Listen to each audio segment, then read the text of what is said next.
guys, I'm ElenaVe and welcome back to my channel. I'm so happy to see you guys come back. If you're not already a part of this tight-knit community, be sure to hit that subscribe button so you'll always be notified as to when I upload a new video. Alright, without any further ado, let's just get into today's video. I'm beginning to notice a disturbing trend that seems to be amplified by this current administration. This trend could be better characterized as the anti-woman initiative. Mind you, this is not an official phrase, but rather a name that I decided to give it. Before anybody tries to come at me for pinning this issue on the Trump administration, let me start by saying this. It did not start by the Trump administration, but his administration and even actions on the campaign trail has surely amplified this dangerous trend. As a woman, especially a woman of color, I'm all too familiar with the double standards that plague women on a daily basis, especially when you add to the fact that I am a minority. Women are facing a gap in pay in comparison to their male counterparts.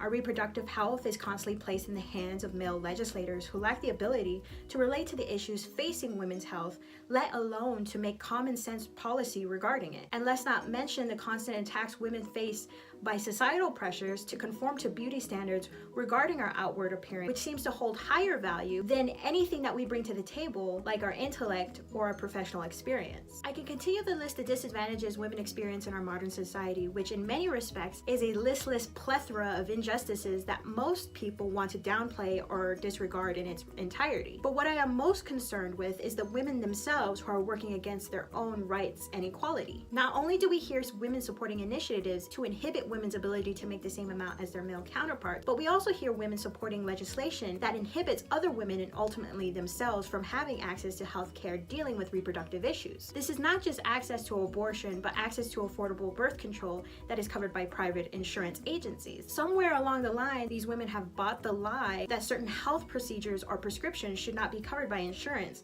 and should be marked as an out-of-pocket expense. But aside from these issues, we are now having women with a rather large platform advocating against women and being barred from certain professions as well. I recently came across a tweet from Coulter that suggests that women should not be allowed to be police officers due to their quick response in using deadly force. This was in reference to the recent case where a female officer shot and killed Botham Jean in his own apartment. Let me be very clear, I am not going to defend this officer for her egregious action, nor am I going to dig deeper into this story and make a case for those actions either. However, this tragedy is being used to make a case against women in general and paint all women in this profession as emotionally unstable and quick to use deadly force, when in all actuality, this individual should be the exception of rational decision making and not the actual rule. But obviously, Anne feels like these comments can be made in light of the current environment that we live in, especially when our president has made comments that promote this type of rhetoric. During his campaign, he often made references to Hillary Clinton and how she would not make a satisfactory president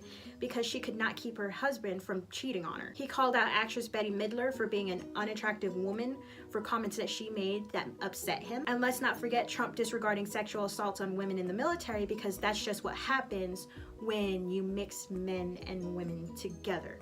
Like if that should be some excuse. It is no wonder why we have women who support these ignorant claims, because their dedication to this president is so strong. They're willing to allow these comments to be made without countering them with arguments based on intellectual fact. They will also blindly parrot such comments to the detriment of other women and ultimately themselves. I'm growing concerned with such comments because I know this is a slippery slope that will lead to other arguments that seek to bar women from other professions, and who knows, maybe even the stripping away of rights dealing with gender equality that was fought for long ago. If I could leave you with one takeaway from this issue in general, it is this: rights that have been fought for and won always need safeguarding, because the moment that we stop protecting them is the very moment that they will be stripped away from us. That is true for gender equality, and that is true for any other right that we have fought for and won. With that being said, I want to hear from you. I always want to hear from you and what you think about with this current issue. Please write your responses in the comment box below. If there's any issue that you want me to cover, also put those in the comment box below. So if you liked anything that I discussed here today, be sure to like, share, and subscribe. Be sure to follow me on my social media accounts. Link to those accounts will be provided in the description box below. Again, I'm ElenaVe, and remember, always leave things better than how you found it. And until next time, bye!